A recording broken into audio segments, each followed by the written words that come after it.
কথা বলেন না যে আহলে হাদিস 29 ফেব্রুয়ারি 1924, 10 নভেম্বর 1922, 21 জুলাই 1922, এটা একটা পত্রিকা। তাতে কি লিখেছে? মানি পাক হ্যায়, মনি হলো বীর্য হলো পবিত্র পাক। নাউজুবিল্লাহ, জোরে বলেন।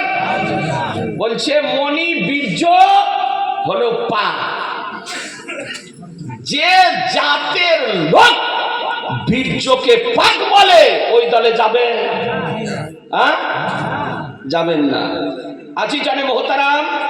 তারপরে আপনাকে দুই একটা দেখায় কি লিখছে আহলে হাদিস 8 ডিসেম্বর 1922 খ্রিস্টাব্দে, পত্রিকা 2 পেজ। তাতে লিখছে শরাব পাক হ্যায়, মদ হলো পবিত্র।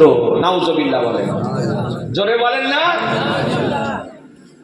মদ পবিত্র না নাপাক? নাপাক। কাপড়ে যদি লেগে যায় কাপড় নাপাক হয়ে যাবে। আর এই আহলে হাদিসের পত্রিকাতে লিখেছে যে শরাব হলো পাক, মদ হলো পাক। খুব খাও জি, হারাম বলে উঠছে না মানুষ। আর যদি পাক যদি বলে তো কি করবে গো? দেখুন কি লিখেছে। তারপরে লিখতেছে হাইজ और निफास के खून के सिवा बाकी सब खून पाक है। বলছে মায়েদের হাইজ ও নিফাস, তার মানে বাচ্চা প্রসবিত হওয়ার পর যে ব্লিডিং হয়, যে রক্ত আছে, এবং প্রতি মাসে যে মেন্স হয় তার যে রক্ত, এই রক্ত ছাড়া বলছে সব রক্ত পাক। সব রক্ত পাক না হারাম?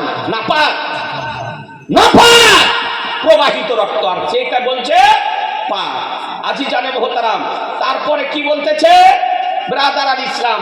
আর দুইটা দেখায়। আহলে হাদিস 8 মার্চ 1929 খ্রিস্টাব্দের পত্রিকা। তাতে লিখছে জঙ্গি জরুরত কে লিয়ে সিনেমা দেখনা জায়েজ হ্যায়। বলছে যে যুদ্ধের কারণে সিনেমা দেখা যায়। দেখেন দেখি, বলছে সিনেমা দেখা যায়। আজি জানে মোহতারাম। তারপরে বলছে কি बेवा औरतों को बाल कटवाने का इख्तियार है। আহলে হাদিস 17 মে 1929 এর পত্রিকা। বলছে বিধবা মহিলাদের চুল কাটা হচ্ছে তার ইচ্ছাধীন, কাটলে কাটতে পারে। মহিলাদের চুল কাটা যাবে? হারাম। আর আহলে হাদিস পত্রিকাতে লিখেছে।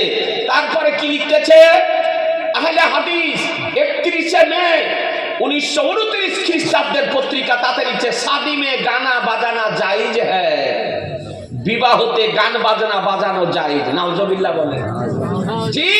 আজি জানে মোহতারাম, একটা দেখাবো কি লিখতেছে যে হাইজা তো কোরআন পড়নে কি ইজাজত হ্যায়, মাসিক অবস্থায় মহিলারা কোরআন পড়তে পাবে। নাউজুবিল্লাহ, মেন্স অবস্থায় মহিলারা কোরআন পড়তে পাবে। আহলে হাদিস 13 জুন 1919 খ্রিস্টাব্দের পত্রিকা। আহলে হাদিসের মৌলবীরা লিখেছে এই রকম ঘৃণিত কথা। এরপরে বলুন এই দলে যাওয়া যাবে? এত ঘৃণিত কথা যারা লিখেছে এই দলে যাওয়া যাবে? সবাই বলছেন না যে সমর্থন করা যাবে? ওদের পিছনে নামাজ পড়া চলবে?